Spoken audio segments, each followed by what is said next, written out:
hosted by Steve Jenny and his satanic assistant, Alex Houdini, both of whom can't go into churches without vomiting. Good evening. Good evening. Good evening. Hey, it's a three bald amigos. The three bald amigos are back at it again. I hate to break it to you, Matt. You got a hairy Sasquatch beside you. Yeah. Uh, It's my onlyest friend in the world. So it's been a crazy week. It's been a crazy and crazy, just a crazy week. And we're here. And I was on earlier. I think, Matt, just before you went live, I did a little bit of a live there just to kind of, I don't know, ruffle some feathers, I suppose. I didn't really ruffle feathers, but I don't know how, because I know you're a good friend of Andrew's, right? Proven demon. And what like I only know a little bit about what's going on, like this whole melee with Beardo and whatever the fuck else is going on, mythos drama. Yeah, I kind of like skipped through it. I haven't watched it properly, but apparently, sort of like, done something wrong, and this guy thinks it's okay to kind of like, spurt it all over YouTube, somebody else's life and drama, and yeah, I don't understand what exactly the beef is, but I will watch it when I've got a bit more time. But yeah, it's just kind of like, yeah, well, YouTube and drama and Plenty of that. You're used to it, right? Oh yeah, you got your I mean, I was on modems back in the day when we were using like chat rooms on 1275 modems. And I mean, I got this back, when I was like 8 years old. I was working out that the internet is just somewhere where people hide behind keyboards and spout utter drivel about other people that they don't know. And yeah, it's kind of like I've grown used to it now. And then the crop circles. I mean, everybody either loved you or hated you. So I mean, I pretty much know. We've been through our fair share of trolls and everything else throughout the history of this show too. But I mean, like, and I know a lot of, like, in this case, you've got one guy who debunks, and then you got who claims Andrew fakes or whatever else. It's entertainment, and that's fine. But people just, I just don't understand. We know it's fucking fake. We know a lot of it's fake, but we know a lot of it is they're putting out there for entertainment as well, right? Well, I've never seen Andrew do anything that I would have called fakery. I've never have. I'm not saying anything about Andrew, but I mean, like, in terms of this, where you're going, like, you got the claiming he's a paranormal faker and all these paranormal fakers and all this kind of shit or whatever. But I mean, like, it just, so what? He's putting content out there. Leave the guy alone. I just don't understand why people need to, other than maybe get the clicks and likes and all that kind of shit. But it's. I don't think Andrew needs to, because I mean he's getting real stuff. If anything, he doesn't really. I think if he was gonna fake things, he would be doing it on a much bigger scale, and it would be like every time he does an explore, it would be like bang, bang, bang, things happening, and it would be on a much, much bigger scale. And that's the sort of thing you see on TV programs a lot. They really have to pull out all the stops and make things happen, and that's not what you get with a lot of the paranormal explorers like Andrew and like some other people. But there are some people I know who are faking on YouTube, and I won't mention any names. But I mean, literally, they don't even take the subject seriously. They're just out there to try and milk the whole subject. And I think that's a bit sad, because if you actually bother to do the research and about the paranormal and UFOs. There's enough good material to kind of, you don't need to, there's stuff going on right now with UFO disclosure, which is kind of like massive, Mhm. and you just don't need to make this shit up. I mean, the actual truth is more weird than anything else. I don't, there's no point in doing it. No, no. And I mean, like for us, when we put on a show, like when we, bring on a guest or so on and so on. I mean, people aren't always going to agree with what that person's opinion or whatever else or what they do.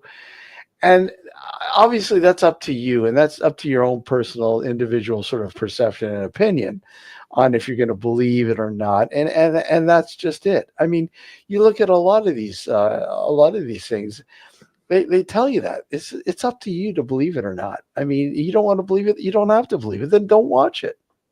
There's actually some YouTubers who actually go out of their way. If you listen carefully, they actually say this is entertainment. Yeah. Okay. And what they're doing is they're going wink, wink. We may be laying this on a bit thick, but Andrew's never done anything like that as far as I've ever seen. And I've been out with him quite a few times, had some experiences with him.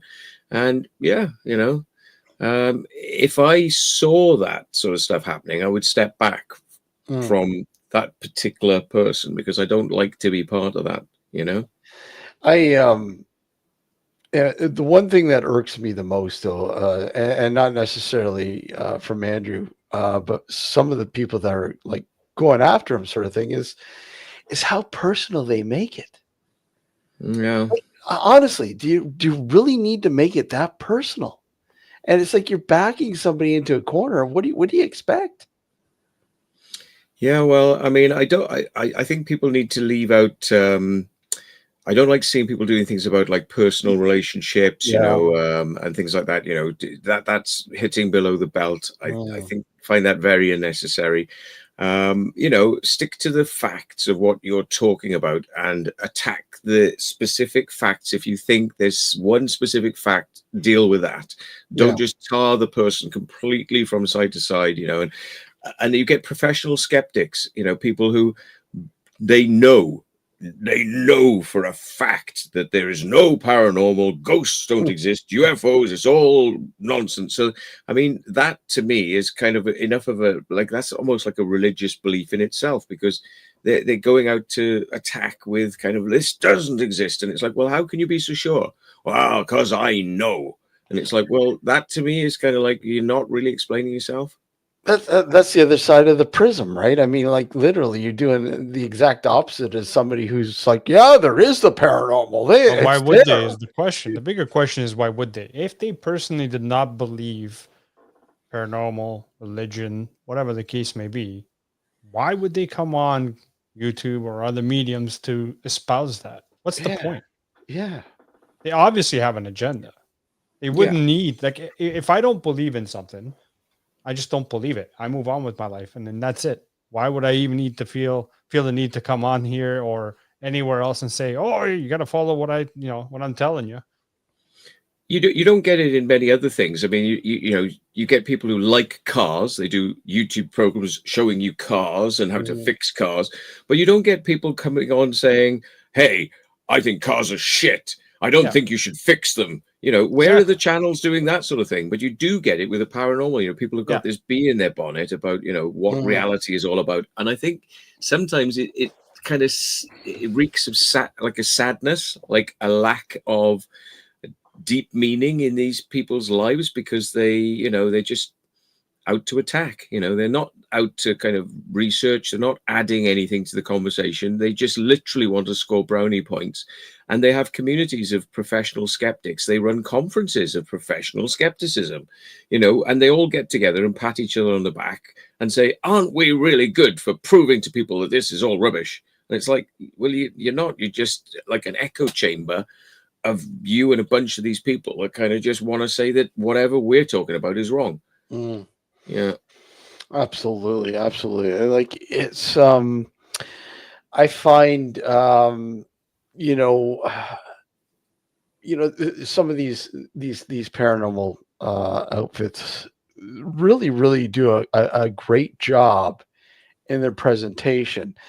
And but I find as equally these professional debunkers, if you will go above and beyond trying to top that sort of, presentation and saying, well, look at, no, I could do better than that, and they're pretty much doing the same thing, only saying, well, no, this is, they're literally um, absorbing what they're watching and using it for their own sort of forwarding, if you will, like their own platform to sort of get those subscribers and get, generate that sort of, okay, well, let's get this discussion going. I mean, yeah, we, people who watch me can't stand these paranormal groups because they fake or whatever else, and let's generate that army and go into like this, like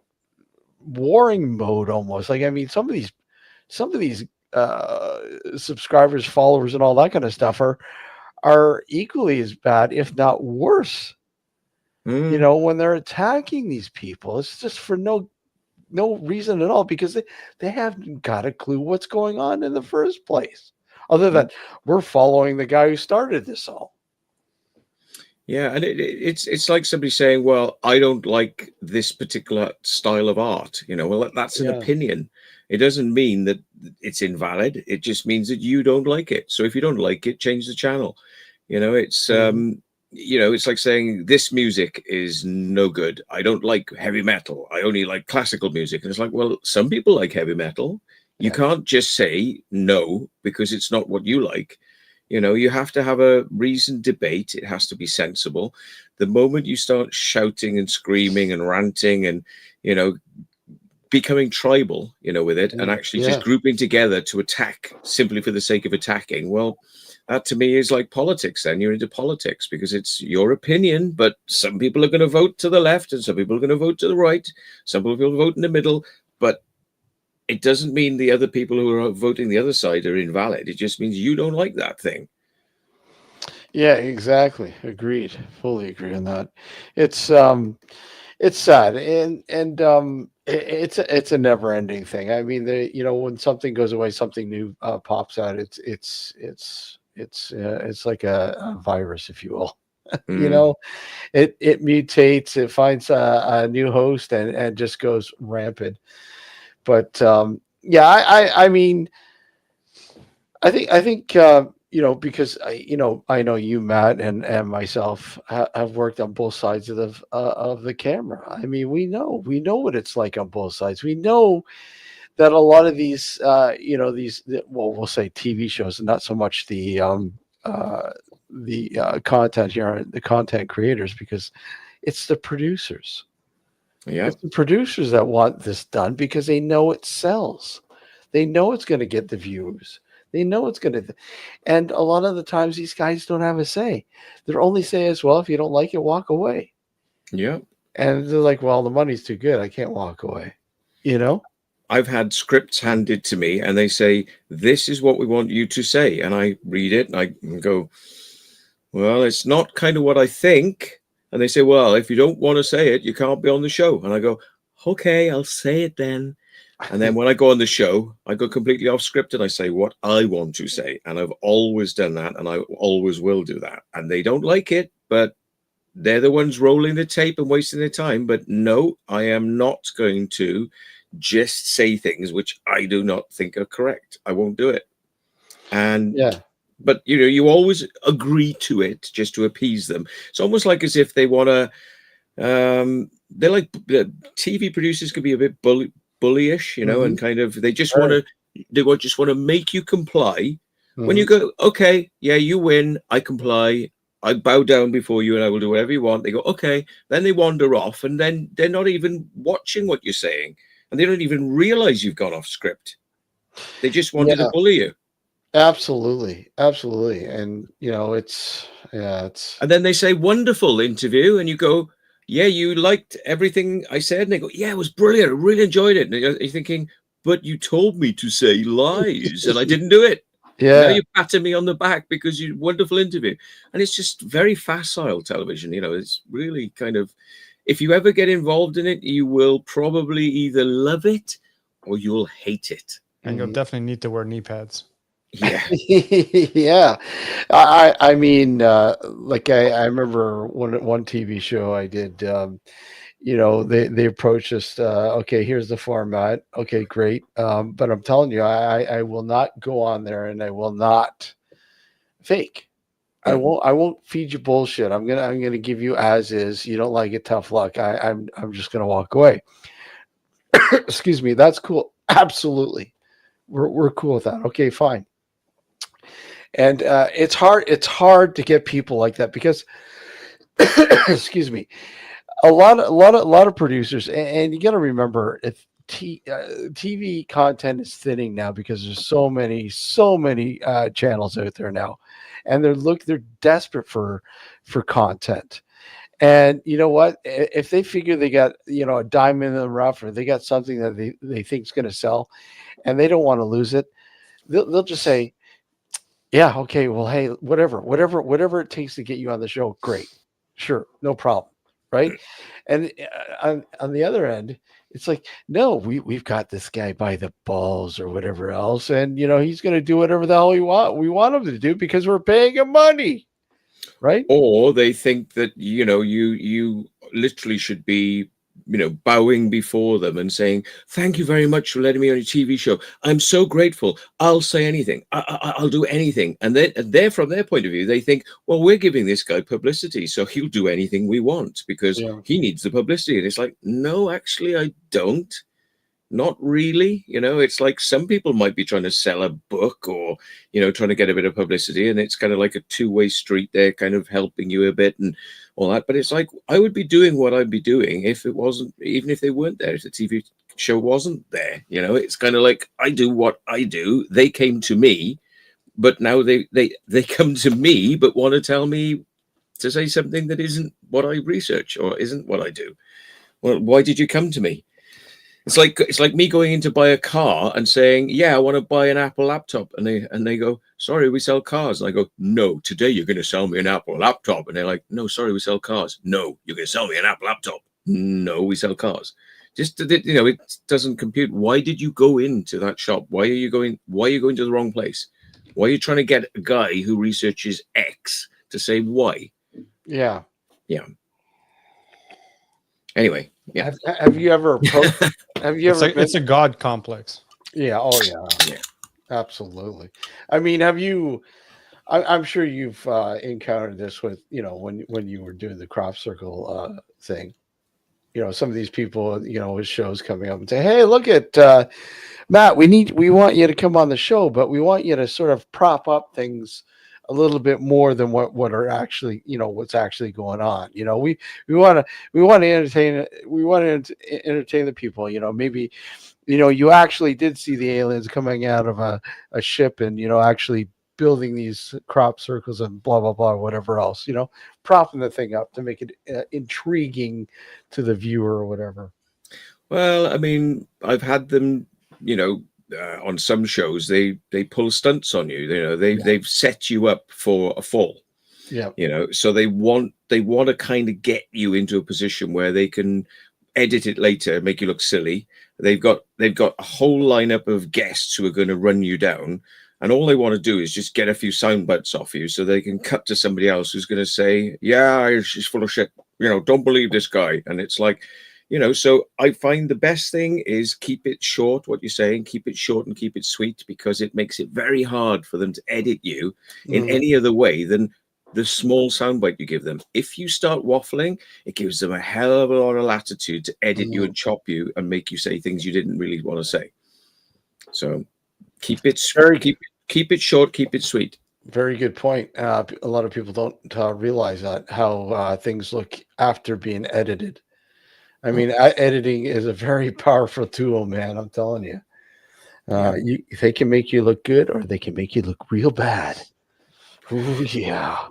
And what they do, you probably had this. I mean, if they like you, they'll have music in the background that's kind of like spooky music. Yeah? And if they don't like you, they'll put like clown circus music in over the top of you. Yeah. it's just totally spin out the kind of the feel of what you're trying to say. Like, this is guy's a joke. Listen, we play joke music on top of him, and it's like, yeah, they can take you and they can twist you and break you, on these TV programs, and they quite often try it. Yeah, I mean, especially if you don't know any better when they're bringing you on, and you sign this not this contract or whatever else, and Worldwide in perpetuity rights for yeah, all worldwide licensing and yeah, resale, yeah, which means they can sell your footage to another show, which yeah. will cut you up. So they could Yeah. cut you up on another show with the same footage to make you look stupid. But in this day and age, it doesn't matter. I mean, people out there like again, content creators. Well, hey, this is a good clip. Let's fuck it up and put it on our channel and make it into a meme. Yeah. There's been plenty of that now. Oh man, memes galore. I'm surprised no one's done that with us. Oh, there might be. I don't know. There's Yeah, plenty of- probably. But yeah, it's too bad. I mean, I enjoy watching Proven Demons. I enjoy watching Andrew, and shows like Carl with Dark Hearts and so on and so on. And even that I don't know, are you familiar with the Ouija brothers as well? I haven't watched much of their stuff, but I've heard of them, yes. And I know that I think people have said they like watching them, but I don't know them very well. Yeah, and it's again, it's a shame that their channel was hacked. Their channel was hacked, and I think 8 years down the tubes, 115. I think they said they had about 115,000 subscribers, all down the tubes. And I guess I don't know how it must be like incredibly hard to get your channel back if it's been hacked. I've had people get hacked, and I've told them to speak to YouTube, and eventually YouTube back everything up so they can revert your channel back. Okay. But it is hard to get through to a human at YouTube. It's very, very hard. Yeah. It's not easy.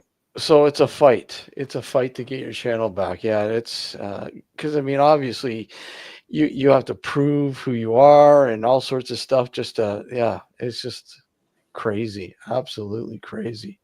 Yeah. And it's really, really a shame.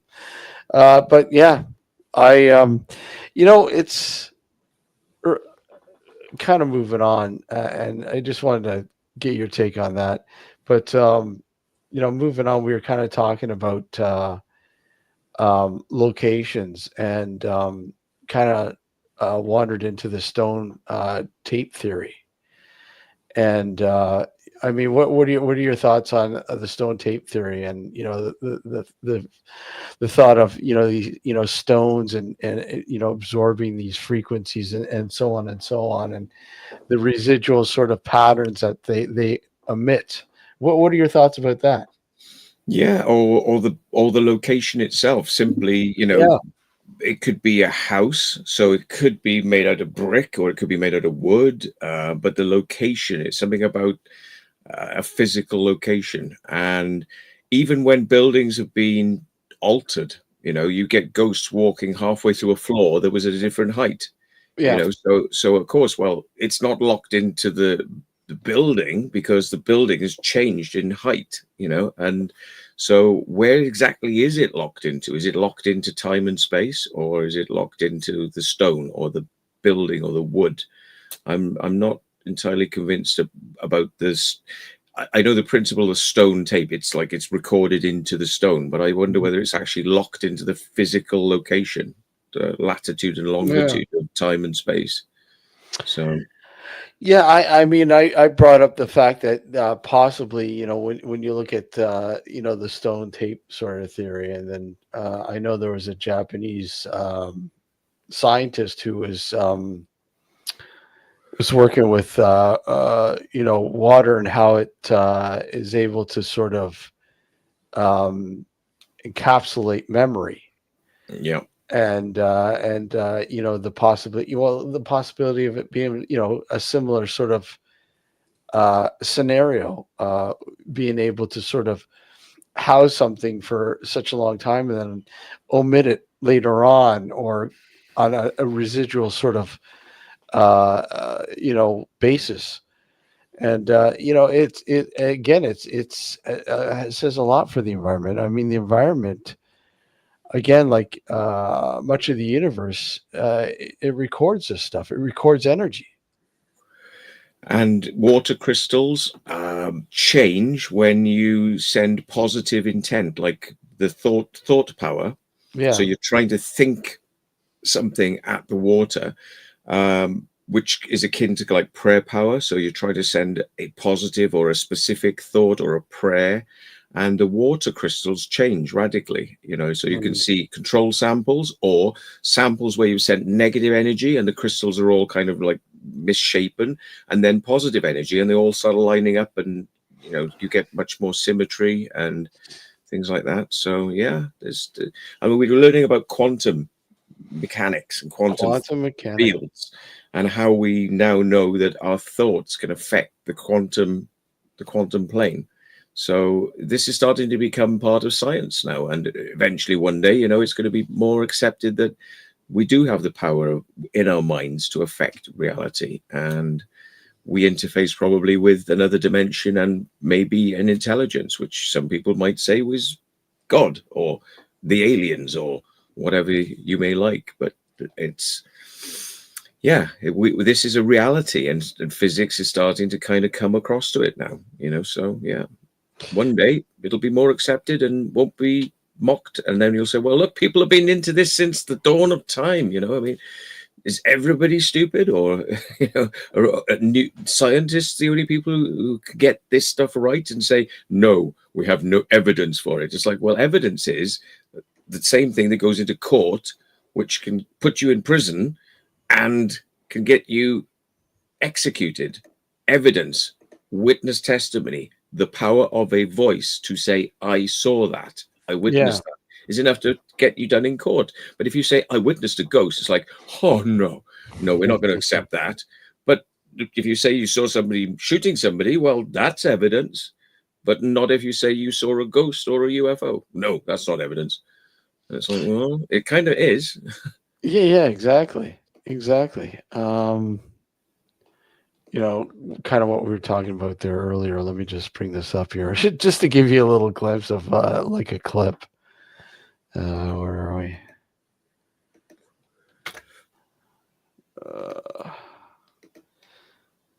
Here you go, Matt. Explain to me how you're a healthy guy, but there's no real health that ends up in the meal. Compromise. Unfortunately, it doesn't work. I don't know why. I've tried everything. Look how young you look, Steve. I know, hey? That's scary. Steve, I don't know about all this paranormal mumbo jumbo. The only thing I believe in Who's that guy? is flavor. Ezra, maybe you should spend some time with the guys investigating this house, because I'm telling you, this place has tons of activity in it. I'm open to it. I really don't think anything's going to happen. I'm definitely going to take him shopping. Okay.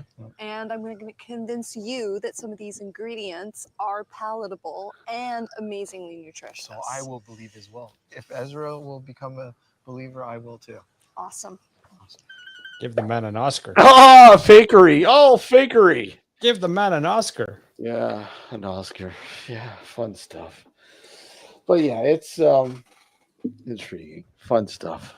Working on sets. Yeah. So Matt, tell me a little bit, tell everyone a little bit about what the Sea Shepherd thing. Okay, so let everybody know about that. And like you're trying to raise some money and stuff like that. For what exactly is going on with it?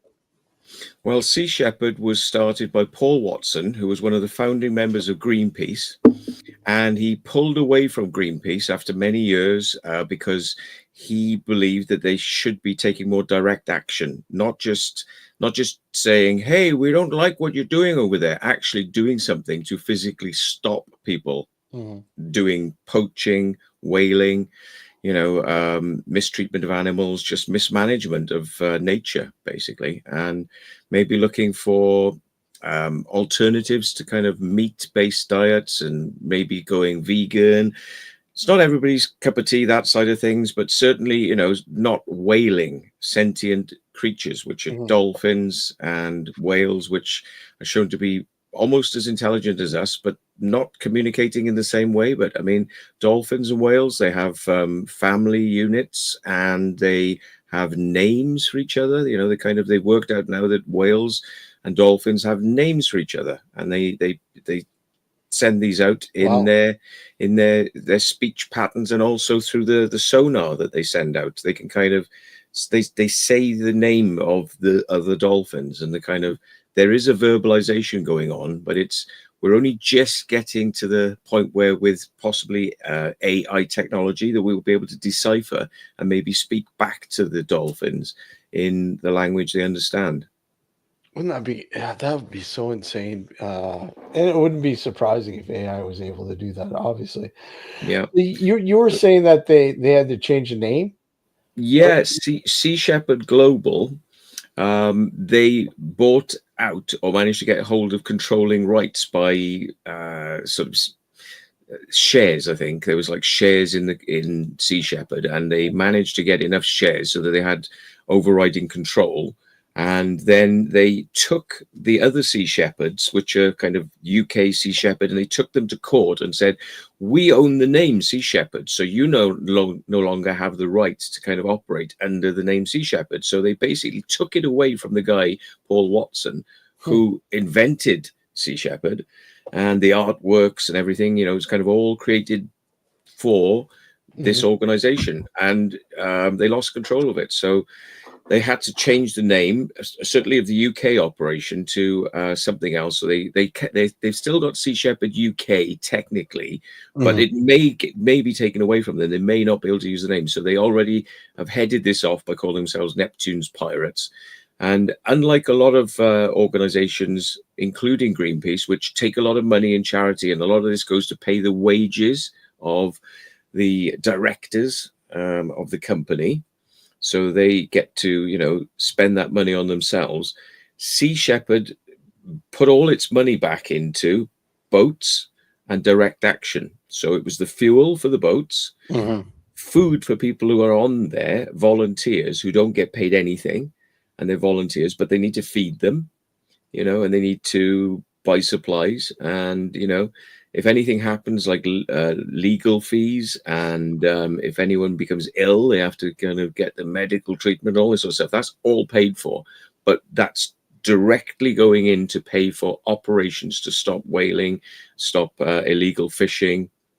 It's mostly directed towards the ocean Sea Shepherd, because it's called Sea Shepherd. So, but you know, they do spend all the money directly on the thing that, you know, people are donating to. They don't actually waste it on, you know, cars and houses for the directors.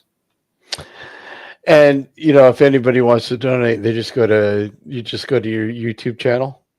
They can donate directly to Neptune's Pirates if they want. But what I'm trying to do is, as I've done before, is just, you know, get a bit of money together to do a nice little donation.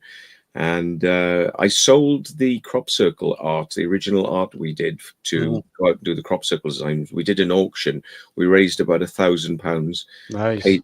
Paid that to them. It's a small amount. It's not a massive amount, but Sea Shepherd were very grateful. I got invited to come up to see one of the ships when they brought it into London. And believe it or not, there were loads of famous artists who came at their own expense to play as a thank you for all of us that came up. We were invited to come up, and there was Adamant was there.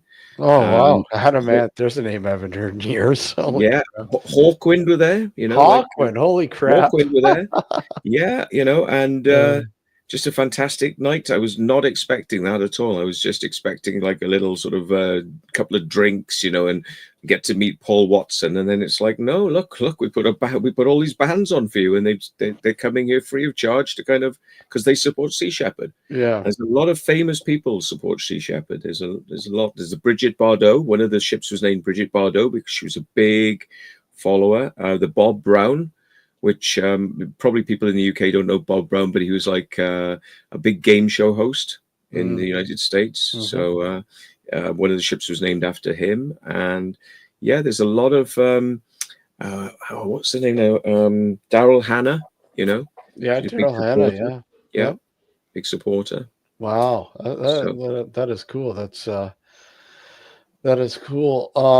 And once again, yeah, people can, if they want to donate or whatever, go to the Sea Shepherd's website. mhm. Yeah.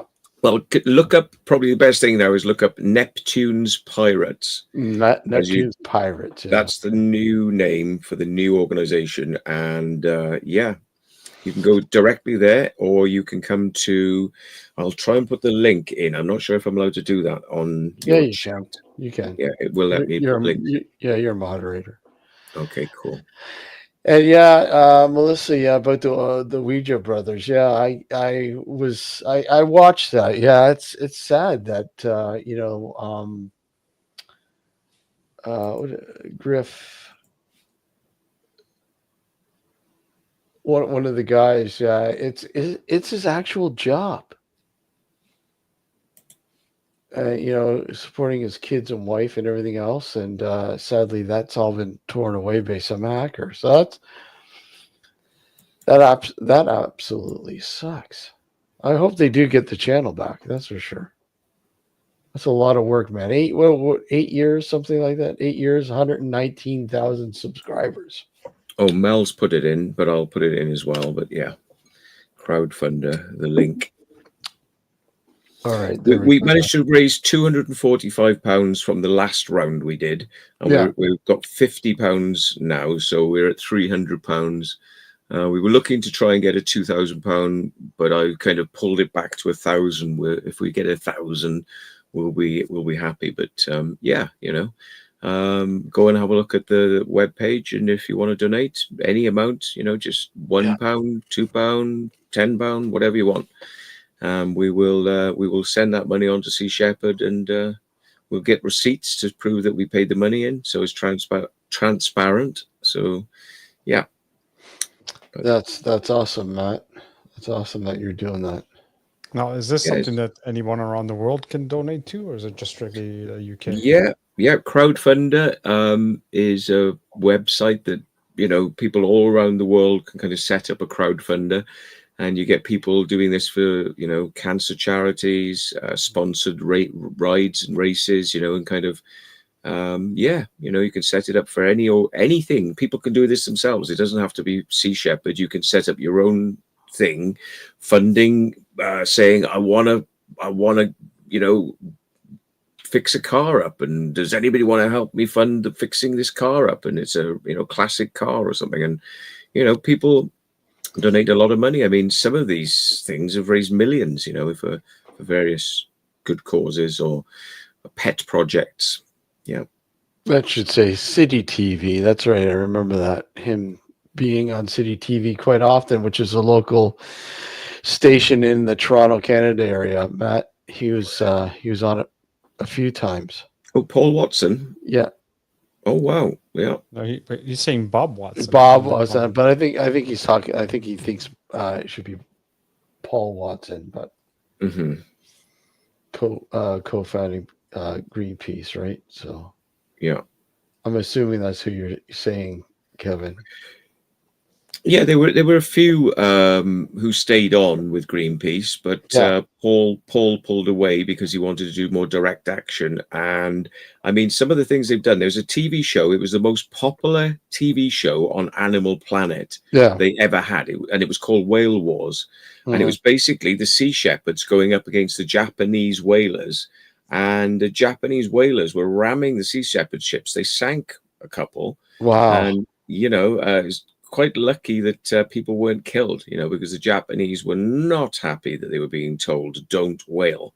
But I mean, they were breaking all the international laws by doing it, and the only reason they could get away with it is because they said it wasn't whaling; it was scientific research, which is nonsense. I do remember. I do remember that they were getting away with all the Japanese with that shit, and it's really sad. I mean, it's the same with the whaling. Just absolutely ridiculous. This shit that's going on too with the whaling too, right? Yeah, and I mean, Yeah. China seems to like eating rhino horn and tiger penis Mm. and all these sorts of crazy things, which are putting a lot of animals in risk of extinction. You know. And I mean, Canada is not innocent by all means, especially with the seal hunting. Yeah. You know, it just it was brutal there for a while, quite brutal. The massacre of seals. Yeah, and a lot of it was just for the fur. They didn't eat the meat. They would just No, just throw away most of the meat and just go for the fur. And they used to club baby seals, which hmm was a bit sad. it is sad, and I mean, like it's different. It's different when you have a culture, the Inuit, that would use it for survival. So they Yeah, would only take what they needed. They wouldn't go nuts on it. Or yeah, these people were absolutely killing everything and anything. yeah. Sad, sad, Yeah. very sad.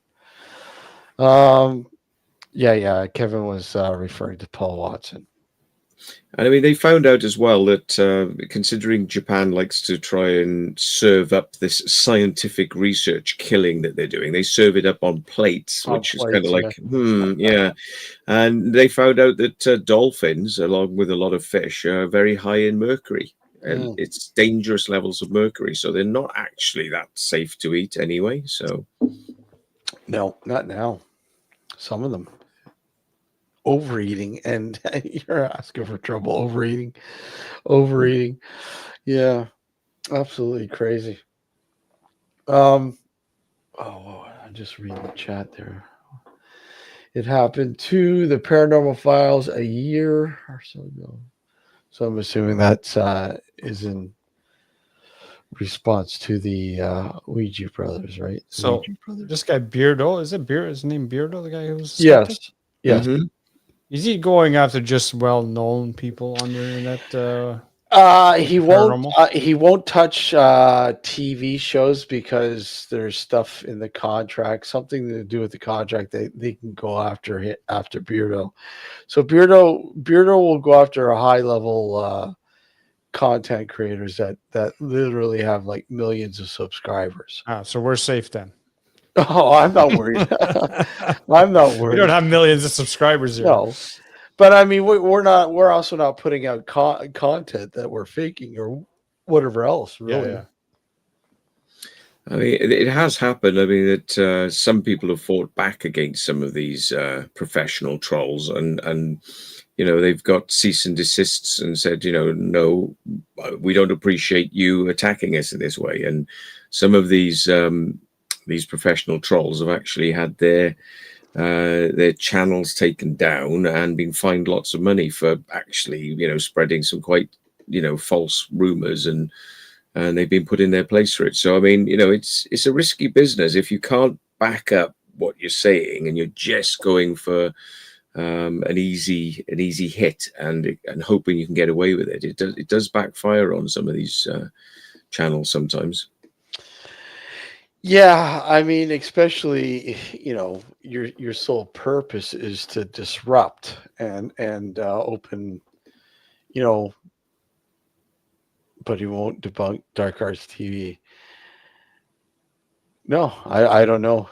He won't, huh? I wonder why. Why won't he go after Carl? I wonder. Well, they just get it's like a dog with a bone, once they lock onto a target, they tend to just go after that specific target, and especially if the target doesn't fight back. I've noticed this is kind of like a tactic. There are thousands of channels dealing with paranormal, and they just pick one to go after, and then they keep on bashing that particular one, which kind of shows that it's probably they just don't like that particular person. They don't like something about their character, the way they speak or something, and they get the bit in their mouth, and they start running with the hate that they generate. And yeah. Well, there's another one out there, Side Eye Guy. Are you familiar with him? Side-eye guy? No, Side-eye no, no. guy is an interesting character. um, he's an outright debunker. I don't think he believes in the paranormal at all, even though he gives it a shot. But I don't think he believes in it at all. But I was watching one thing there just a couple days ago. I guess his critiquing of a certain video or whatever. I think it was Side-Eye Guy. Was lax and was picked up by some other I guess debunker saying, well, look, you're getting a little laxadaisy there, and maybe he was kind of in cahoots with the people he was critiquing. But you gotta love. This is what I mean. The drama. It's not necessarily true, but it doesn't matter. All it takes is another person to mention something, and the fib becomes astronomical. Mm. The chain continues. Yeah. Well, one of the problems is I think Andrew's responded, so therefore it allows them to go back and respond again, and then it's like a tennis match. Well, the ball's going back and forth over the court, back and forth, and sometimes your best strategy is to kind of ignore these professional trolls, yeah. because they you feed the trolls, they come back. That's it. Well, I think he what was it? Andrew dug up something on Beardo, his real name or something like that, or whatever. All right, yeah. I got to be honest, I'd never heard of this guy before I understood that there was this beef going on. Who, Beardo? I'd never heard of him. No. I mean, I don't know how many other people he's gone after, and he's gone after quite a lot of people. Oh, he has he? Well, he hasn't got many viewers, and I imagine he's got tons of viewers. Well, I thought he only had 14,000 subscribers when I had him. No, I think he's got about 55,000 right now. Yeah, he's looking at his channel right now. 55,000. Yeah. So I want to watch the video. Oh, that may be views. Hold on. I'm actually trying to watch a video with a twin paranormal. He makes fun of twin paranormal. Oh, well, hey, I could see why anyone would. Yeah. So yeah, he's got 55.6 thousand subscribers. Oh, right. Okay. I'm one of them. Yeah. Here we are. Mysteries Untold. Michael Burkeen in the chat says he loves Beardo. He's a good dude. I'm friends with him. Well, yeah, I mean, personally, I don't have a beef with any of these guys. I'm just saying on like I said, on a level, on the same level as them all. I just don't like it when they personally attack. Right? When you personally attack, it's a different story. Stick to the facts. I mean, if you've got a particular problem with a specific thing, deal with that thing. Don't get, as you say, don't get personal. Don't rant about it, and debate. And I would say if Beardo has a problem with Andrew, then like any good journalist, you should invite that person to give a reply. You should give a right to reply. Well, yeah, exactly. I mean, you want to defend yourself. I don't see, but hey, I don't know. Yeah, well, it's a kind of cowardly tactic to kind of say, I'm going to dismiss you, but you don't get any chance to kind of redress it. I'm just dismissing you, and that's tough. I always said too. I mean, you have these guys that, and I hate using the word professionally, debunk, because it's like saying there are professional paranormal investigators out there too, and I highly doubt that, because I mean, simply you're dealing with the unknown. And debunkers on the other spectrum, what credentials do they have to say, look, at what I'm saying is correct? I'm debunking you. I mean, you look at the background of a lot of these guys and you say, what? Mm. You know, I don't understand what gives you the right and the know-how to you know, debunk something that even science has no clue about, right? Yeah, well, science has looked into the paranormal and has Yeah. actually proved a lot. And I mean, Yeah, over the years, yeah. there's been a lot of work done on remote viewing, Mhm. which very well backed up. But of course, the governments have come along and said, "Oh no, that's not real." And then you get the professional skeptic groups going, "That's not real." And it's like, yet there's been a lot of scientific work done, and now it's coming out that it's been used by the governments over the years to do intelligence work. Mhm. And the reason that they've mocked it is because they don't want the public knowing how powerful a tool it is, because it can be used to spy, and it can be used to go inside a closed room and look at documents and read what's on the documents when it's physically impossible to walk through a wall, but you can remote view through a wall. You can't walk through the wall, but you can remote view through the wall. Mhm. So, I mean, you don't actually have to risk a spy losing his life by getting caught trying to enter a building and getting caught, taken to jail, tortured, and all this sort of stuff when you can remote view it. Hey, Andrew, how are you? It's oh, I'm just reading here. Hold on a sec. Oh, Melissa was saying that he targeted Brady once, and Carl ripped into him. Ah, yeah, What, yeah, exploring with Brady? yeah. Your friend Brady. Really? You had to go with That's what Brady? Melissa was saying there. So Yeah, I think they just, they get a particular person, and it's down to they maybe don't like the look of you or the sound of your voice, or and yeah, it's kind of low hanging fruit, if you ask me, because hmm you know well, it's like you get to his. Hey, Adam, how are you? Good evening, sir. It's like a lot of things. I mean, you've run out of people. So now you're going after. I don't want to say you're going. I'm not calling Brady scraps, but I mean you're going after the lesser known people, right? You're going after them because somebody's pointed them out, right? yeah. So and that's what see quite often. That and this channel is brought to me by so and so. So I decided to have a look and see if what I can sort of achieve with things that are going on with them. But it's a shame. But again, the paranormal will do that.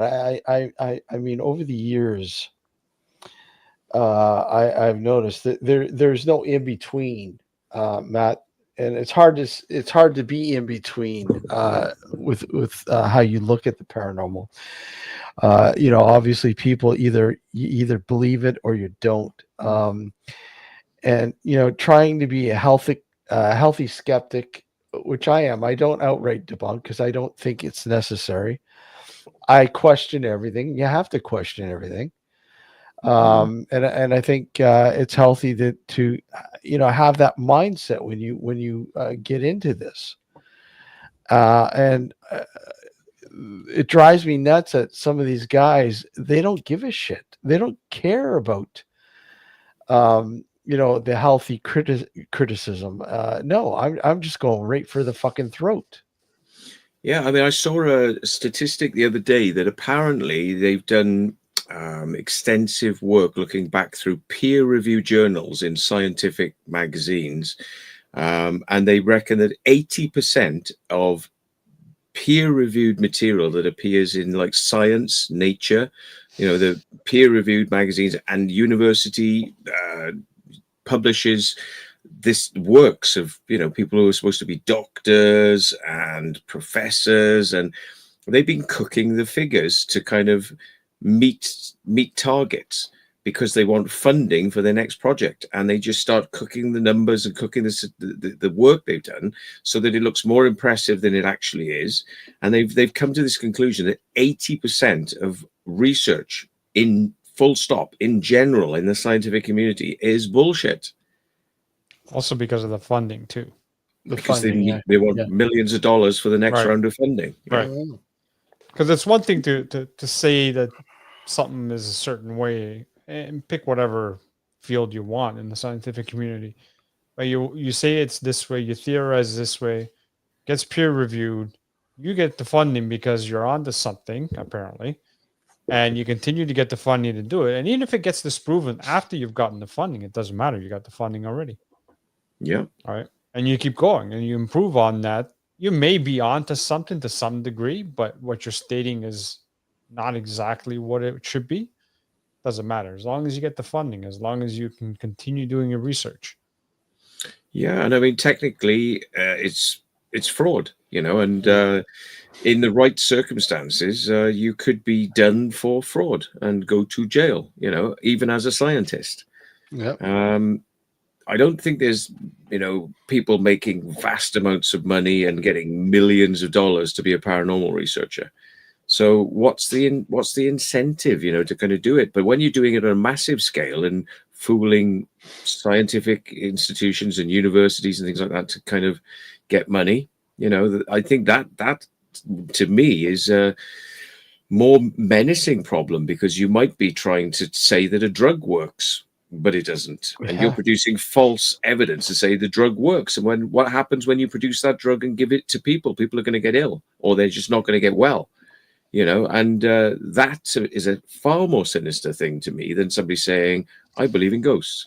It's like that. Who's hurt by that? Nobody's hurt by somebody's believing in ghosts or the paranormal or believing in religion. Or it's when there's money starts getting involved, and large sums of money, or potentially things that could be affecting people's health. That then, is could be the safety of a car, or an aircraft, and you're trying to say this thing's safe and it falls out of the sky and everyone dies. That's more serious. But, where's Beardo going after those sorts of things then? That's what I would say, is kind of like, why is he going after the paranormal? What's his beef with the paranormal? I mean, it's an easy target. Yeah. It's an easy target because it is. We don't have the ability to prove definitively. Exactly. That's the problem, right? Because if we did have something that we could prove definitively, he wouldn't have, or he or other people like him would not have the wherewithal to be able to go and debunk if I can prove it. It's like me saying, the sun is yellow. No, it's not. I go, look, it's fucking yellow, you dumbass. Right? You can prove and then that, and then they say, well, actually, no, it's white. But because of the dirt in the sky, it actually colors it yellow. it's actually white, but we see it as yellow. It's brown. It's stained brown. Yeah. I got a question, but you know what? We're going to take a short break here, and I'll ask you that question when we come back, Matt. Thank you guys for watching and tuning into Nocturnal Frequency Radio on the New Visions Radio Network, and of course, simulcasting here on our YouTube channel. Don't go anywhere. We'll be right back.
Good evening. I'm Richard Palmisano, the founder of the Searcher Group. It's a paranormal company, the oldest in Canada. I founded in 1979, which not only makes me old, but makes me doing paranormal research and field work for just under 45 years now. I am also an author, researcher, and lecturer on the paranormal. I've written 6 books now. And I really enjoy coming on with Steve and Alex on Nocturnal Frequency Radio, as well as listening to the shows, because there's a lot of interesting guests there. I like it, looking at this stuff, because it opens your mind to other options and other alternative thoughts. And, there's always time to learn new things.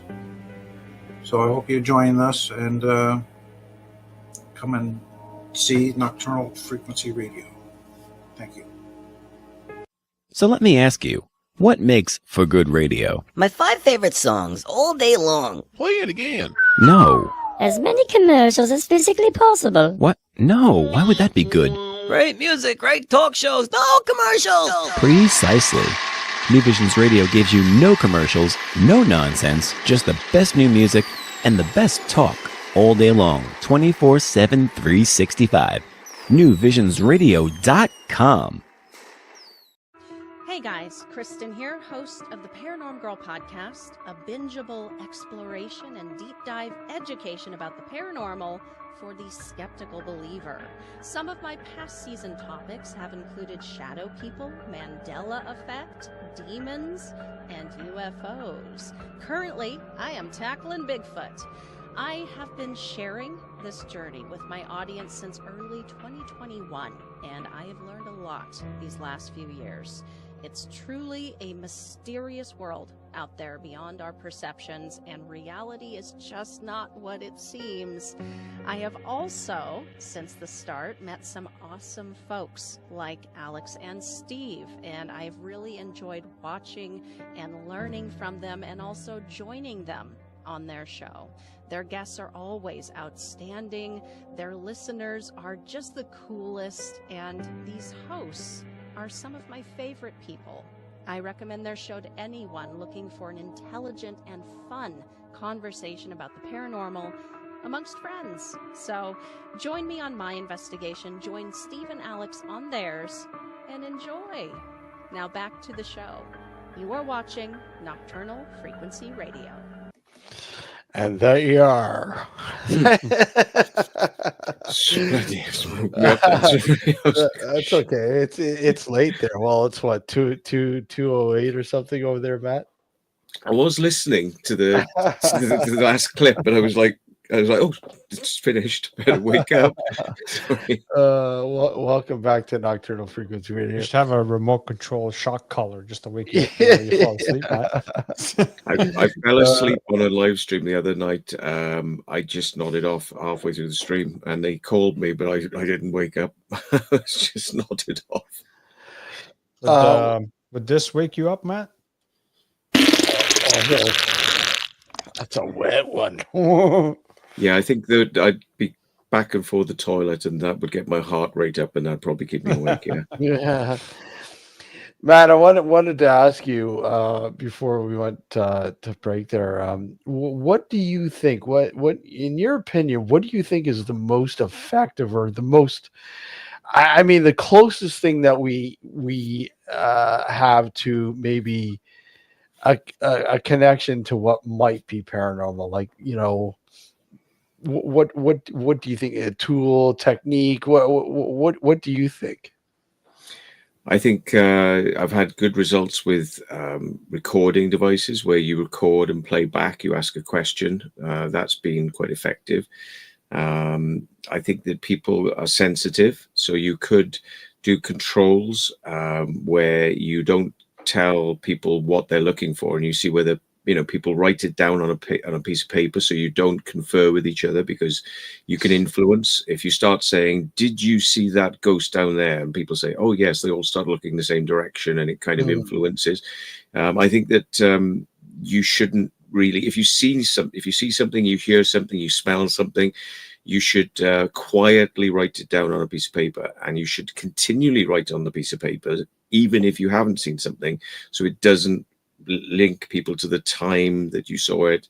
So you should just continually write notes, and if you see something or hear something, just add to those notes. And I think it's a good way to kind of not be giving triggers to other people who are there. I think that's a good procedure to use. But I mean, sometimes, things are caught on camera, film, video, and sometimes those things are witnessed by the people at the time, or caught on multiple cameras, multiple recording devices, but they weren't heard at the time. They're like, when you get back home and you play the video back, there's something there. So, it's all good evidence. What do you think? Oh, go ahead, Alex. No, I was just gonna say, what I don't hear a lot of people doing today. Some people used to do a lot more in the old days. Automatic writing. Yeah. Right. And it's not for everyone, obviously. I mean, it's something that you kind of have to learn in a sense, because you have to be able to put yourself in that altered state almost at command. And it's not an easy thing to do. That's the problem, right? So there are some people who are natural at it. They can put themselves in an altered state and just sort of let it go. But I'd like to see some more of that happen as well, because you just never know what comes through with that stuff. And it may not be related to an actual haunting. You may be just tapping into something that might reveal something that, you never even thought of. Yeah. I remember a while ago about this house somewhere in California, and they had a Polaroid camera, and every time they took a photo in the house, the photo would come up with ghostwriting in it. I remember that. You remember that? Yeah. I don't know. Are you familiar with that, Matt? Not that specific one. I mean, I know that sealed film, which is sealed, which a Polaroid would be sealed, and how would you be able to get that onto the film? I mean, it's quite an achievement if you can kind of somehow project that with your mind onto the film. But there have been some people, like Uri Geller, I think is one. He's quite gifted. And some people say, oh, but he's a magician and he's faking it. And it's like, well, it's some of that stuff you can't fake. If you can show me how he faked some of the things that he's done, I'd be very interested to hear how. But even James Randi, who used to sort of have a regular go at Uri Geller, I mean, I think his claims against Uri Geller fell short. In many areas. Yeah. So. I'm just going to pull this up here. Hold on a sec here. I mean, there's electronic equipment as well, which can be affected by ghosts. You can have very sensitive electrical meters, and sometimes that picks up stuff. And I mean, I think, it's been shown now that the power of the mind can affect random number generators at a distance. You can, we could all be here trying to send our thoughts across and affect a random number generator. So statistically, it's shown that there are more clusters of numbers around the number or the number you're trying to pick. And of course, a random number generator should be random. There should be no statistical changes at all. But I mean, it's been shown that people have these mental powers, which science doesn't want to acknowledge, but it's been scientifically shown to be correct. So, do you believe in coincidences? I've had some strange stuff happen to me, which I think goes way beyond coincidence. Yeah, and I mean, I've been sat in the house. People's visual images come into my head of somebody, or I thought of their name, and then the phone rings and it's somebody. It's there on the phone, so that's that's precognition of something, and I think we don't understand time exactly how we think time works as well, because things seem to come from the future into the present, and things come from the past into the present to affect our realities. So I don't think we fully understand time, and we think time is linear. Yeah. And it may not be quite the case. So, the Mandela effect, and I believe that things like that. I mean, there's been many cases where I remember specifically. One example would be in the Bible, which I'm not a big reader of the Bible, but I mean, I remember there was a specific thing saying the lamb would lie down with the lion or something like that, and they say no, it was the lamb would lie down with a wolf. Yeah. And I specifically remember that not being the case, and there's quite a few things like that. I remember the comedian Mel Brooks. I remember seeing about his death, but he's not dead. So there's lots of weird things like that where it seems like reality has changed, timelines have changed, and a lot of people out there remember a different event happening, and then the skeptics will say, no, it's always been that way, it's always been that way, if you go back and look, it's always been that way. But it's like, well, why is everybody remembering it differently? So it's almost like as if the person can actually remember an event which has changed in time, but if you go back and play the film or the TV program, physically it has changed, but mentally everyone remembers something different.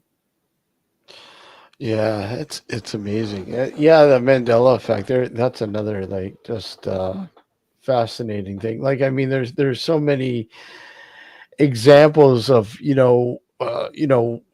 things that you thought were a certain way, and then all of a sudden it's like, wait a sec, no, it changed. What? It's just but anyways, here's a little clip on what I was kind of referring to earlier, for those who may not know, the ghostwriters.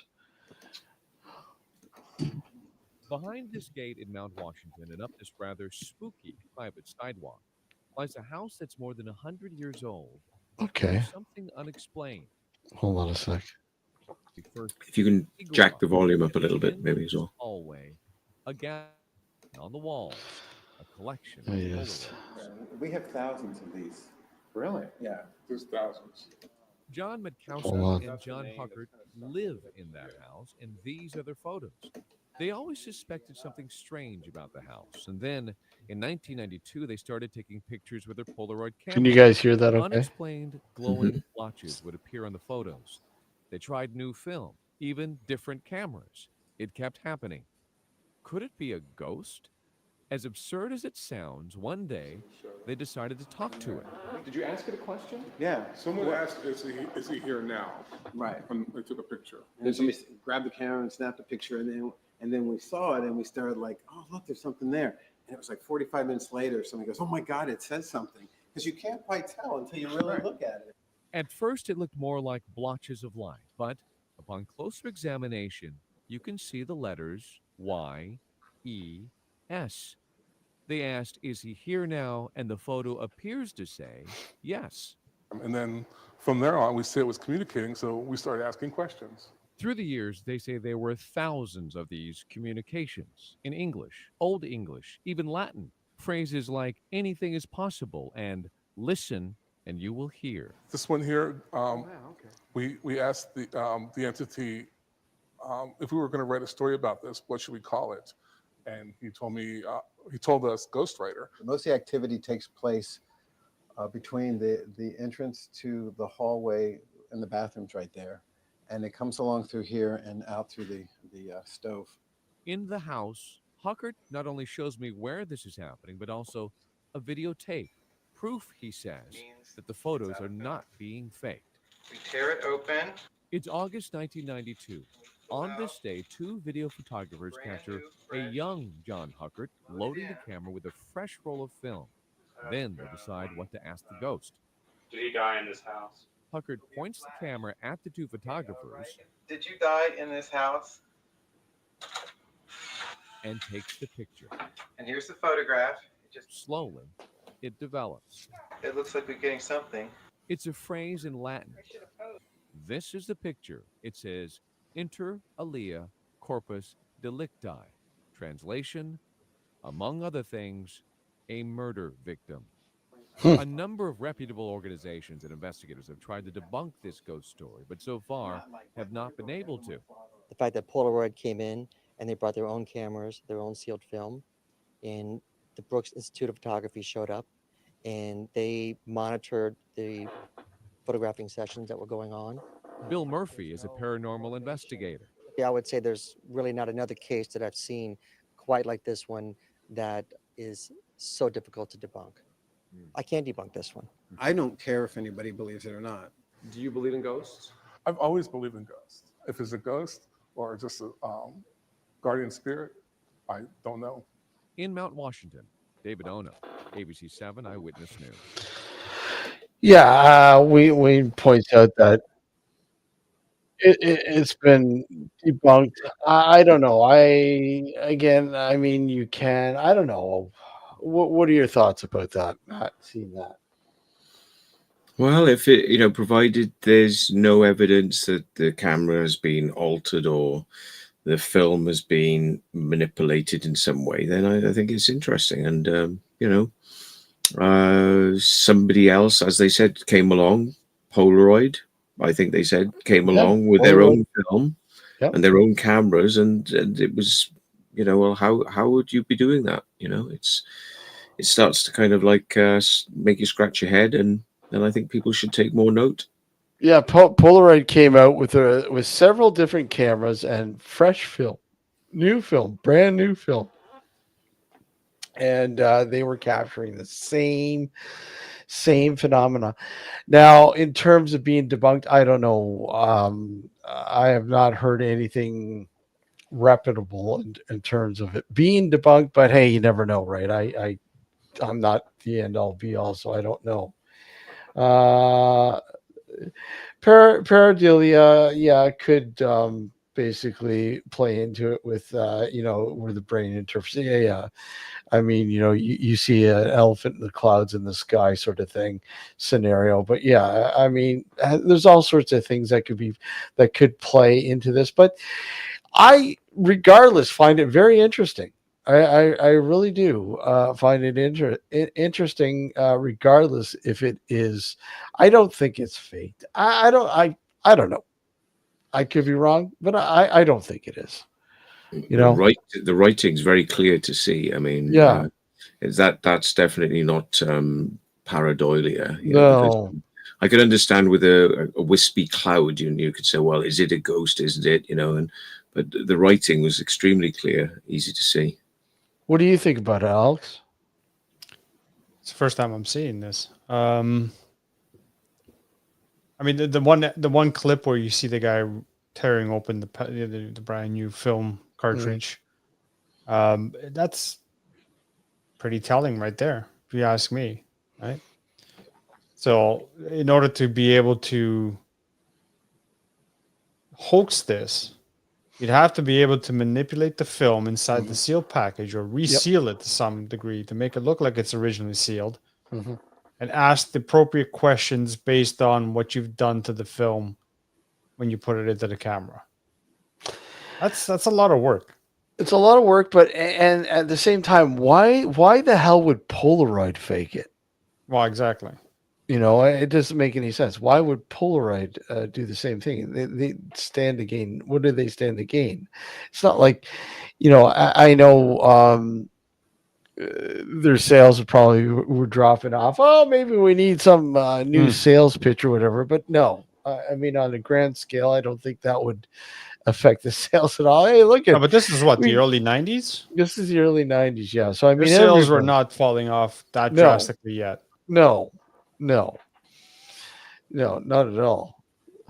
Poor Matt. Matt, go get some sleep. You're tired. Oh yeah, you can see my eyes closing. No, I'm channeling the ghosts. They're entering my head, and they're talking to me. They're talking. He's actually to you. doing a session of automatic writing as he speaks. Yeah, he's doing it. Yeah. Quick, put him into spell and see what he says. Quick. Yeah. Who's he gonna harness into?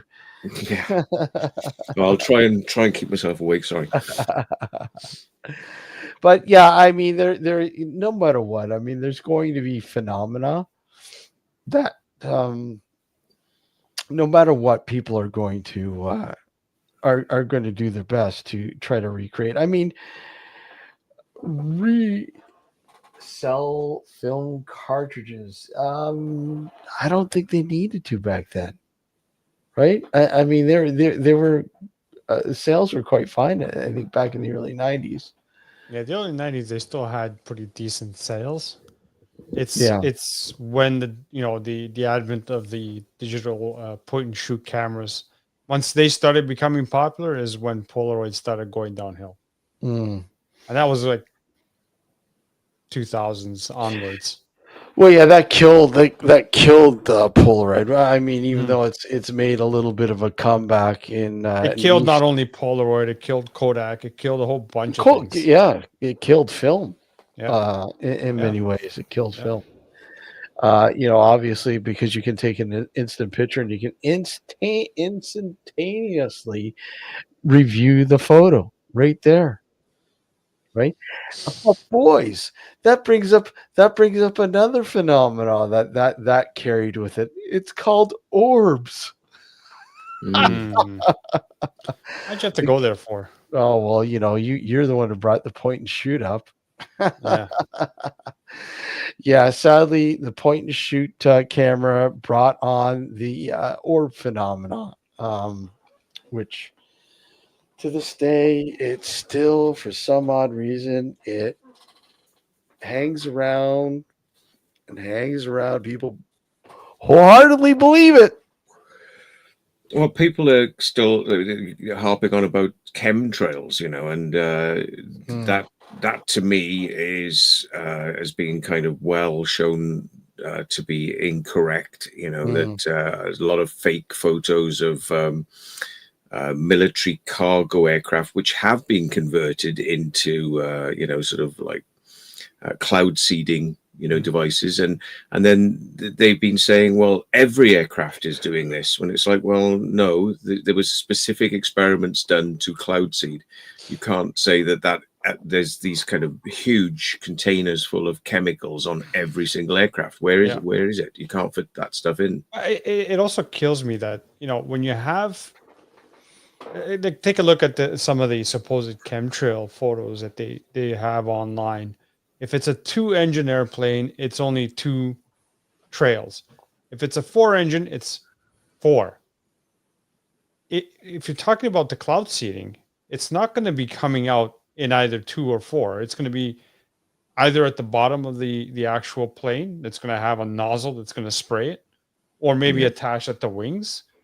But the fact that I find funny is that when you have a 4-engine plane, like a 747 or the A380, for example, or even the A320, it's mysteriously 4 trails. I wonder why. 4 engines. You're up in the atmosphere where it's like minus 50 degrees Celsius, and you have hot steam coming out of the fucking engines. What do you think is going to happen when now what's the difference? What's the difference between your trails dissipating quickly and those that linger and pressure, spread? atmospheric pressure? It's Is all that what that is? dependent. Yeah, it depends on a multitude of factors. Atmospheric pressure is one of them. Condensation in the air is another. I'll give you a perfect example. Matt, you vape as well, right? I vape. In Canada, especially when you come to the winter months, when it's really, really fucking cold, and I'm outside throwing up a huge fucking cloud, that lingers and lingers a lot longer than when it's like summertime and it's hot. When it's hot, it dissipates quicker. Right? So there's different reasons why the trails last longer on certain instances than others. And it doesn't matter whether you live in a cold climate or not, because when you're that high up, you're at minus 50 degrees Celsius most anywhere over the globe. It doesn't Yeah. matter. The temperature doesn't matter. Every 1,000 feet you raise in altitude, you lose 2 degrees in temperature. So Mhm. if you take 10,000, it's going to be minus 20. So if Yeah. it's 20 at ground level, go up 10,000 feet, it'll be 0. Go up another 10,000 feet to 20,000 feet, it's going to be minus 40, minus 60 at 30,000 feet. That's right. And most So commercial airlines fly at minimum 30,000 feet, or anywhere between 25 to 35,000 feet. Some slightly higher, depending on the size of the plane and the traffic. yeah. So it's just, it was a ridiculous thing. Whenever I heard chemtrail theorists, it was a ridiculous thing. They had no solid evidence of this, none whatsoever. I find too that a lot of people who spread this, the misinformation, if you will, don't have a clue about any of the schematics and science behind all this, anyways. But but here's the part that kills me. It's not that difficult to look it up. No, it's not. Right. But I mean, most people, like, in this day and age, I find that people will sit there and watch a 2-minute video on TikTok or whatever else and wholeheartedly believe what's being said to them without Oh, even yeah. looking into No, it. and I know that. I know that. That's unfortunate. That's the problem. Adam's comment says plus 100 aircraft fuel additive, chemtrails are in the fuel. Well, then you'd notice it when they're taking off too. The airports would be completely saturated with it.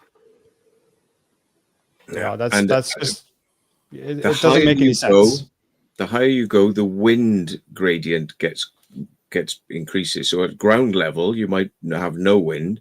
1,000 feet, you're going to have a couple of miles an hour. 30,000 is going to be 120 miles an hour. Yeah. So of course, a plane going north to south, that will get blown sideways, and then the next plane coming along on that air corridor is going to put the next set of lines in, and you're going to get crisscrosses because you're going to have some flying east to west, north to south, and they're going to cross over each other at different altitudes, and you're going to get crisscrosses in the sky. And people say, well, this was never there when I was young. I never remember seeing this. The clouds, they never had these chemtrail things, they were never there. I remember them when I was a kid. How do I? Mm-hmm. I've got no problem remembering this thing. So I just don't think people were looking up. And it's the fact that it's been pointed out to them that this is there, and they're now looking for it. So it confirms. Yep, that's number one. And number two, a lot of people failed to realize that from our childhood, and Matt, I don't know, I'm assuming you and I are not that far off in age, right? But well, I'm really young, but I don't know about you. I'm young at heart. That's what matters. Yeah. But the point is that air traffic has exponentially increased over my lifetime. Mm-hmm. Exponentially, right? So when I was younger, I remember seeing those trails as well. It wasn't as frequent because air travel was not as common as it is now. Now you fly everywhere. It's like, especially in Europe, more so than in Canada, you have flights that go from, like, for example, from Milan to Amsterdam, which is only a couple of hours. People fly it. It's cheaper than going, by car or even by train. Why not fly when it's that cheap, right? And aircraft engines have changed to become more efficient. They burn a lot less fuel. And there used to be a lot more propeller aircraft. Now there's a lot more jet aircraft, and the engines have been refined. But it's always been around. It's always been there. And I think one of the things that people kind of lump in there is the whole chemtrails, the supposed chemtrails, and the cloud seeding, and all sorts of things. But wait a sec, two different things. Cloud seeding is an actual thing. I mean, they've been doing cloud seeding for years, Long time. Long time. if I'm correct, I'm pretty sure we're talking about as early as the late 20s in Thailand, I believe. Don't If know you about look that. Yeah. if you look at the history of cloud seeding, I'm pretty sure one of the first examples of this is, and I think it was our good friend Jerry Smith who brought this up. An experiment done in the late 20s in Thailand. But I mean, then you fast forward, and then you go to Project Popeye. I mean, that's a documented. There's documents on them doing this. Actual government documents. So I mean, And it's not like they're trying to hide it. no, they're not. And at the end of the day, cloud seeding needs to be done when there's actually clouds. Otherwise, it's pointless. Yeah. Well, that's the whole point with seeding clouds. It's like putting seeds in water instead of the earth. Yeah. Hold on.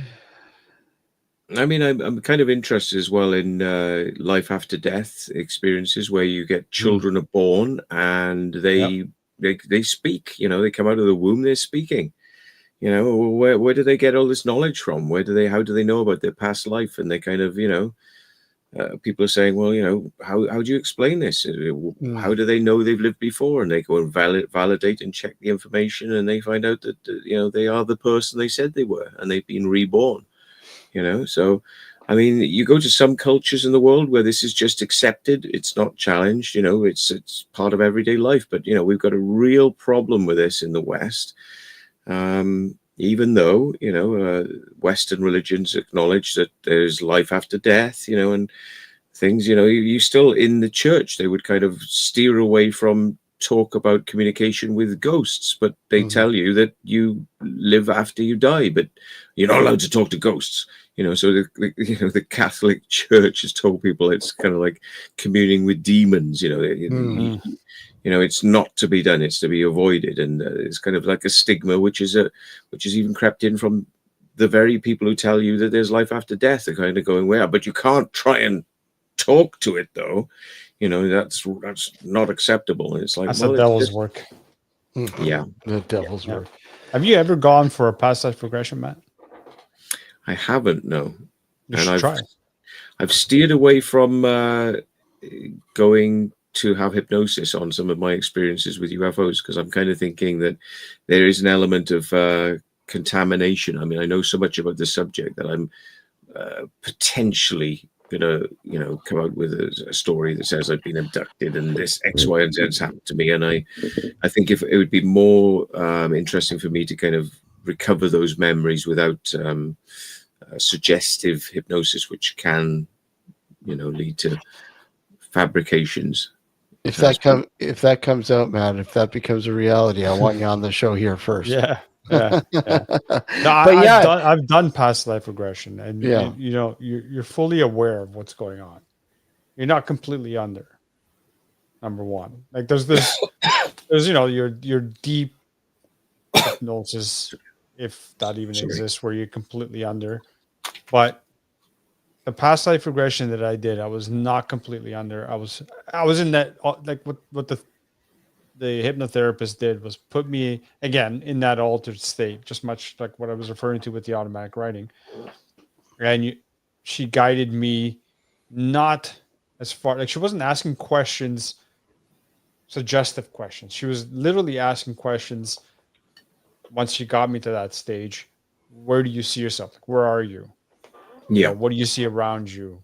And that kind of stuff. She was more of an exploratory thing than anything else, right? If you're going for hypnosis to try to remember memories lost or memories that you think you have, but are not quite being able to access it, I could understand your concern. But past life was strictly, I guess it depends on the therapist too. I mean, we have to be careful of that as well. The one I had was pretty good in the sense where she was not doing suggestive stuff. It was just asking questions. What do you, where do you see yourself? What do you see around you? and that kind of stuff, right? So Yeah. it was an interesting experience, put it that way. It was a very interesting experience. I mean, it's quite well acknowledged. So I understand that three quarters of communication is non-verbal. We speak through body language, and you can actually imply things by the tone inflection of the way you're speaking. Twitches in the body can kind of convey messages about what you're trying to kind of say without saying it. So, you know, when you got that human element of asking you a question, you know, there's so much that can be conveyed non-verbally that you do have to be careful when the way you approach that kind of investigation. But I think there's ways to kind of get around that. You know, you could kind of you could get a computer to ask you the question rather than, so there's no voice, there's no inflection, twitching, there's no inflection. You know, you could do that sort of thing. But yeah, you know, it needs to be more like rigorous kind of approaches which try to rule out all those elements which could be called into question. But yeah, I mean, if you're coming up with information which could then be validated, I mean, it would ask, well, how would you come out with that information if you don't know, you know, if it could be validated later on? So you're coming out with a past life experience, it's then checked, it tallies up, then you've got the question, well, how would you know that? You know, how, are you psychically picking up this information about the previous life? Are you able to access back through time, or did you actually really live? You know, and then it gets very interesting. Yeah, it does. Yeah. I mean, I love the stories about Nikisi the parrot and Rupert Sheldrake's work into animals knowing when their owners are going to come home, even though it's a different time of the day. How do they know? And this parrot had the ability to, it had been trained in order to be able to speak good English language.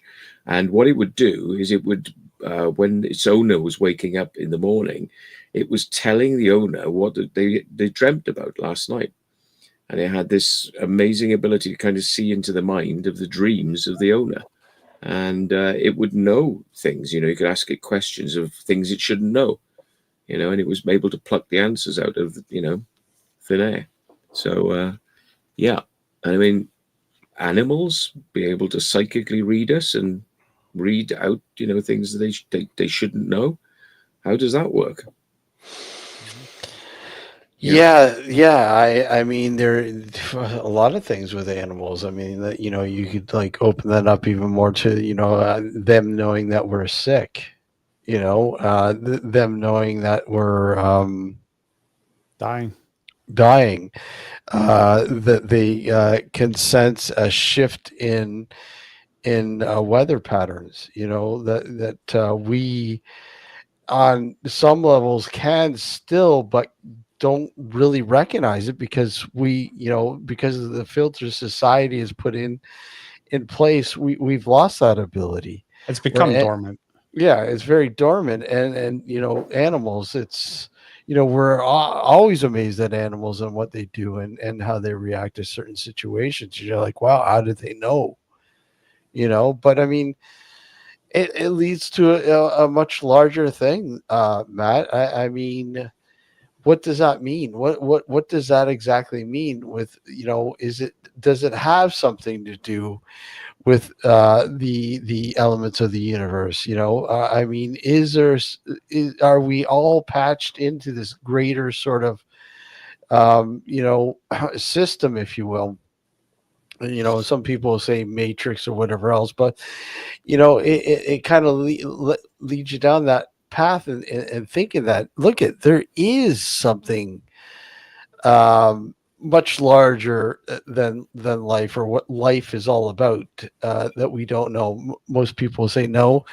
Life is you live and then you die and that's it, right? And I don't know, personally, I find that hard to believe, considering the amount of energy that we house within our bodies and the frequencies that we constantly give off and interact with in the environment. I find it very, very hard to believe that we just simply die. Physically, maybe, yes, Mm-hmm. But our essence, I do wholeheartedly believe it goes somewhere. It has to. It's got to be a part of some greater scheme.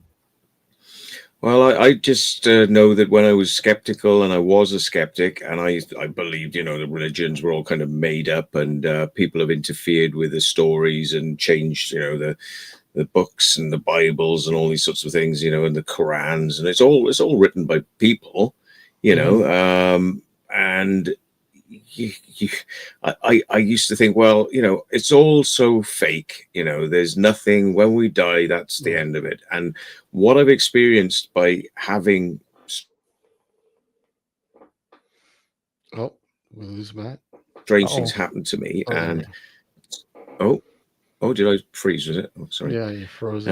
Yeah, basically, I've gone full circle from being a disbeliever. I've had UFO experiences, ghost experiences, and precognitive experiences, and I now think, well, no, there is more. And I got to say, I feel a lot better for knowing that, because I don't have such a fear of death anymore, and I'm kind of comfortable, a lot more comfortable with my life. I feel good about, you know, what's coming. And I think that it's kind of sad that there's a lot of people out there that don't have that and think, well, you know, when I'm dead, that's it, I'm gone, tough luck. So, you know, and I'm thinking, well, wish you were over on my side of the street, because I feel more comfortable.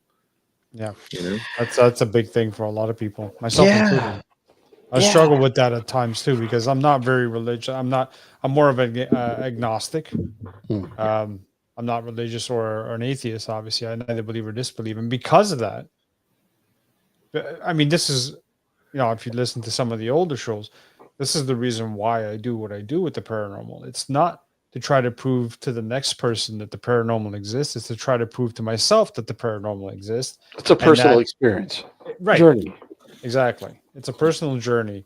And the reason why I do it on a public level like this show is because it gives us the ability to have conversations with people like yourself, Matt, or other people within the paranormal community or otherwise that could potentially shed some insight and some knowledge that I hadn't previously thought of.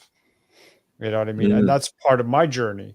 I've gone on investigations with Steve. I've gone on investigations on my own, and I've captured weird things on audio, which I've played on this show. But it was more, I did it more for myself, my personal journey, and to try to convince myself that, hey, this isn't the end. Once our physical body dies, that we do continue. That's what I'm looking for, right? I could care less about hauntings and whether that's Casper the ghost or whoever the fuck it may be, right? I'm doing it to try to convince myself that beyond the physicality of this world, we can go on and sort of explore whatever else is out there. In other words, you're not that debunker attacking that guy who had a very special experience. I mean, I'm actually a believer in multiple dimensions. I think I've actually gone through dimension into dimension. I don't, you know, I haven't talked about it much on the show, but I actually believe that I have died and come back, bang, straight back, on a number of occasions through accidents. And I believe, and it was kind of like, it's a bit like a Groundhog Day, you know, you just come straight back. I actually believe in that. I've had a few experiences of dying and I come straight back, bang. That's why I also enjoy reading those near-death experiences as well, right? Like, I mean, there's a lot of people who have experienced that, and that gives me hope, right? Yeah. Quite simply, there's a lot of stuff that is going on that people experience that holds a key or some sort of piece to some greater sort of purpose. And I do believe that is what's going on. I can't simply sit there and go, and I'm like you, Matt. I kind of like, when I think of my own mortality, I struggled for a while, for quite a long time, about my own mortality. And and doing the investigation and the research into the paranormal and talking with people and sharing ideas like-minded with like-minded people and so on and so on, as Alex mentioned earlier.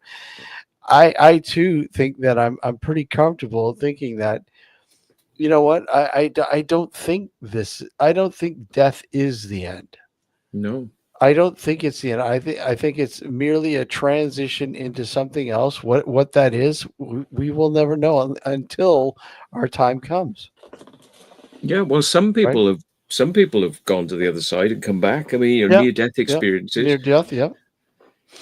And they all seem to report very similar types of events. And then you get the scientists saying, oh, yeah, but it's just when you die, your brain releases a massive amount of DMT, which, can cause hallucinations, and you'll see a light at the end of the tunnel, and you'll kind of have a feeling like you're sort of being contacted by spirits and family members and things, and then you come back around. You don't actually die. You're either resuscitated or something happens and you come back, but the stories are very similar. But then you've got the scientific experiments where they were and similar to ketamine use as well, where you leave the body, you astrally project, and people who were being anesthetized were leaving the operating theater room where they were being knocked out, walking down a corridor, listening to conversations taking place with other people in rooms well away. And then when they were coming back, they were saying, oh, I heard what you were saying down the corridor. You were talking about this, and you were talking about that. And people were, how the hell did you know that? You were knocked out on the operating table. How the hell did you know on a different floor in a different room we were having this conversation? And it's because people are walking out of their bodies and astrally projecting whilst they're asleep or knocked out because they've been anesthetized. It's quite a common, it's very common, but some people experience it. They have no problem with it. Their life paradigm changes and they go, wow, great. And then a lot of skeptical people are going, nope, impossible. So, Matt, how do you think society would react and sort of change, if you will, if we knew that death was not death, but an actual just a transition into something else, and that was it became a proven fact that we don't actually die, that we just transition, or we go to this different dimension or whatever else. How do you think people would be here before death, like before that? Your moment came. How do you think society would be? How do you think it would play out? Well, I mean, I've seen scenarios in movies where there's kind of like a big change has happened in society, and people carry on. They kind of learn to accept it, and it's just like you have a mobile phone. You can look up Google and you can find information out. Well, you could kind of say, well, okay, we now have this new technology. We know that there's life after death. We can dial up the spirit world and ask them questions directly. That would become a thing. And, you'd kind of, you would have a very clear understanding that it was real. It wouldn't be a question of belief. It would be a question of, well, yeah, we'll turn this device on and we'll talk to your dead spirits. There's a key word right there, belief. I mean, it would ultimately have a huge, profound effect on religion. Yeah. Neil I was thinking the same thing, and Neil's mentioned that as well. I think if we got to that stage, a lot of the world religions would collapse. Just because, or they'll try and monopolize. They would be the ones selling you the mobile phone that talks to your spirit. It'd be the Catholic phone, you subscribe to it, and you can get 90 minutes a month speaking to the dead. We've been telling you this for years, and look, it's coming to fruition. Yeah. Yeah, interesting. It's what about you look at stuff like would people I mean people fear the fear of death would be less of a blow, and do you think people would you kind of look and you say would like say suicides um like I literally would go blow up. up, I would go like up, definitely, yeah, definitely. So wanting to leave this like a yeah, parent world and quickly quicker to make that transition. I mean, in that in itself, the act of suicide, taking your own life, would that affect, and that's another thing, would that affect your transition? Yeah, I mean, I it mean, depends whether you believe there's a heaven and a hell. I mean, we've been told that if you kill yourself under certain religions, they say, well, you're spitting in the face of the gift that you've been given of life. mhm. But I know quite a few people who were Hey, very Laura. comfortable with the idea of life after death, so they wanted to get there quicker. They wanted to pass on, and they were really comfortable about it. That's why they killed themselves. And I didn't feel intensely sorry for for losing them, because I knew that they really firmly believed they were going somewhere better. Hmm. And it was kind of hard for me to cry about the loss of somebody who's going somewhere better. It's like, I wouldn't cry if they wanted to move to a different country because they'd have a better life, and I didn't cry when they died because they were going somewhere better. Yeah, life is intriguing, and the afterlife even more. The Mhm. thought of knowing and discovering exactly what happens after it. Well, I mean that's about it, guys. We can all die now. We It's can the end all. of the Yeah, show. yeah. It's the end I'm of the already show. dead. We'll, This is just my we'll be ghost. we'll be right back after the afterlife. Yeah. Yep. After the afterlife, right back with the afterlife show. Yeah. Yeah. Matt, thanks for coming on, bud. Thanks for having us. Always a pleasure talking with you, man. And guys in chat, thank you for all popping in and interesting discussion. You guys in chat really have some really cool questions and theories and everything else. So I want to thank everybody for popping in and listening and watching to Nocturnal Frequency Radio on the New Visions Radio Network, and of course here on our YouTube channel. Take care, everyone, and we'll see you next Sunday night. Take care, everyone. Have a All good the day. best. Bye bye.